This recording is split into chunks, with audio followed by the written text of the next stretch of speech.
Hello everyone, it's Sandra, and I thought I would take you on a bit of a garden tour to see what's waking up.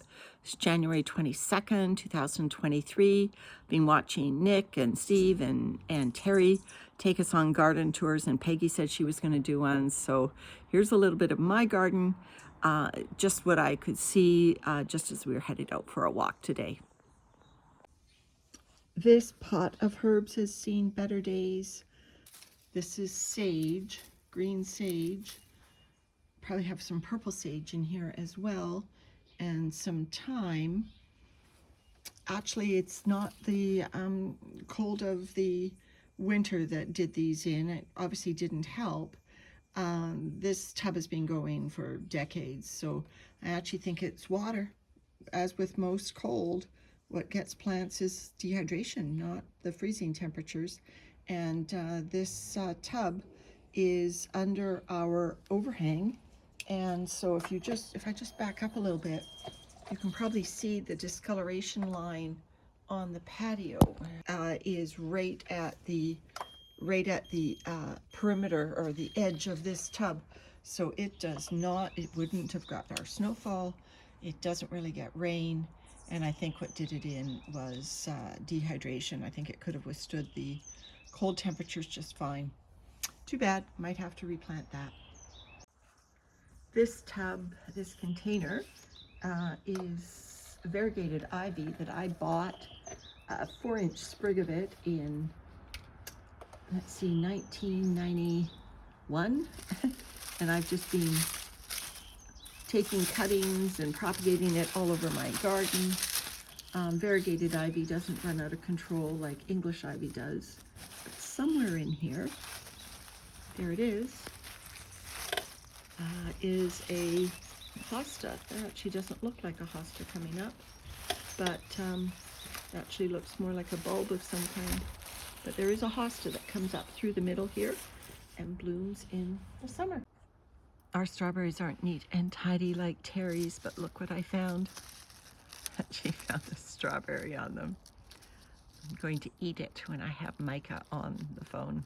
I think she'll get a kick out of it. How nice.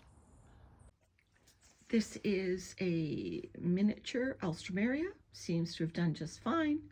Actually, I don't think it ever died back. That hasn't come up since spring. I think that's just as far as it died back. And looks like it's getting a great head start to this year. This is our strawberry arbutus tree, and it's evergreen. It's gets these lovely red strawberry-like fruits on it, and it was covered in them at Christmas. I think the birds must be eating them, because I can only see a few. Well, I guess there's a few more up against the trunk there. And oh, there's a little cluster down by Flash's ball, right there. So it was covered in these red fruits at Christmas. It's like decorating itself for the holidays. Just lovely. So what have we here? We have a little Helleborus blooming. Let me just turn one of the flowers upright to show you what they look like.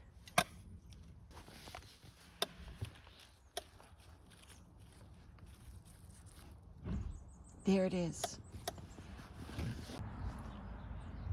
We have several skimmia through the yard. They get these lovely flower clusters all winter long. And so they bloom when other things next to them are dormant.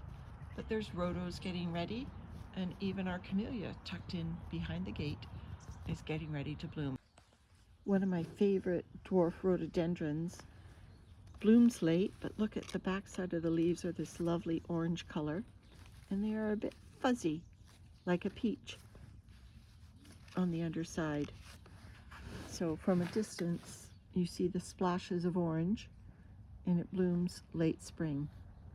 And right next to it is a Pernetia. Flash is barking. The Pernetia gets these lovely pink berries all winter long. White flowers will come later this spring. This container has an abelia in it with some of my variegated holly from the same 4-inch cutting. Now the abelia would like more sunlight, but it's putting up with where we put it. It's been here about 5 or 6 years. It has a lovely shape, just a beautiful shrub. And right next to it is a little fern garden. These ferns live all winter, and they're tucked in there. There's a poppy coming up, some astilbe with the flower stalks. Deer like to eat the astilbe though. And next to another cedar, I think it's a rust, obviously it's a rust colored, I think it's called a globe cedar. Has a naturally spherical shape to it. Then if I just swing out towards the road, there's another container. That one contains Daphne. No signs of bloom on the Daphne yet. And I think this fuchsia, I'm hoping it hasn't died, but this was a harsh winter for this fuchsia shrub to live. We'll see. We pruned it back. We'll see. Mulched it well, hoping the winter wasn't too harsh for our fuchsia. More skimmia with some dwarf purus tucked up right next to it. There's another dwarf purus. And this along the front wall here is Knick, which is a native plant to British Columbia. That means the deer don't eat it. Grow native plants. Another native plant I grow in my garden is wintergreen. For that reason, the deer leave them alone. All along our wall is Knick. Tucked under my Japanese Katsura tree is Lithidora. It's been blooming all winter. There's actually several clumps of it in here, along with some sedum.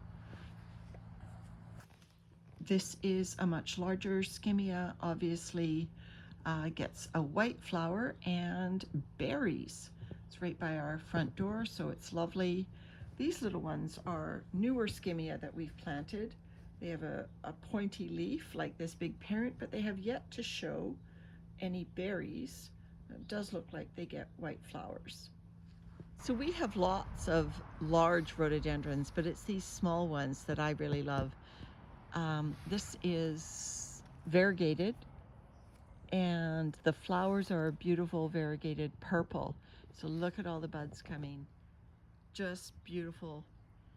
So these large rhodos that we have in our yard are original to the house from 1976, but I've planted this one just a few years ago. Our primula were flattened a bit, probably due to the snow, but they're still blooming. There's more up there. They bloom all winter. And Jason pointed out to me the other day, look at our mushroom crop. There's the fungal action of having inches of wood chips in our garden. So it shows a healthy ecosystem right there. Plants will love it.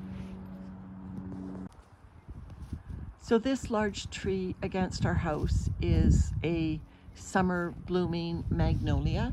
Unlike the spring blooming magnolias that are throughout our neighborhood, this one keeps its leaves year round, and it blooms late summer with huge white dinner plate sized flowers.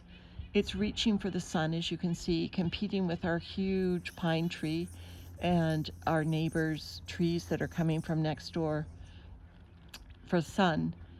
So we only get about 3 or 4 flowers on it every year, but they are spectacular. So daffodils are up, not as much as they have been in previous years, but they're coming. And right next door here, tumbling over this wall, is some periwinkle. Fairy garden looks like it's coming alive again. The ferns, of course, don't die down. They're lovely. Looks like an iris there next to the stump. We have lots of bulbs that come up in there. If I dug down through the mulch, I would find them. The bulbs are up elsewhere. There's a Daphne, and then of course that's the Rhodo Unique. It'll be the first to bloom in the garden. And this is my Mother's Day azalea. Blooms on Mother's Day. So I'll leave this garden tour by looking from the outside in, looking at my African violet in bloom. Sometimes it's nice to look at what your garden on the inside looks like from the outside. And their prayer plant and an anthurium. The anthurium is in bloom. All right, everyone, take care.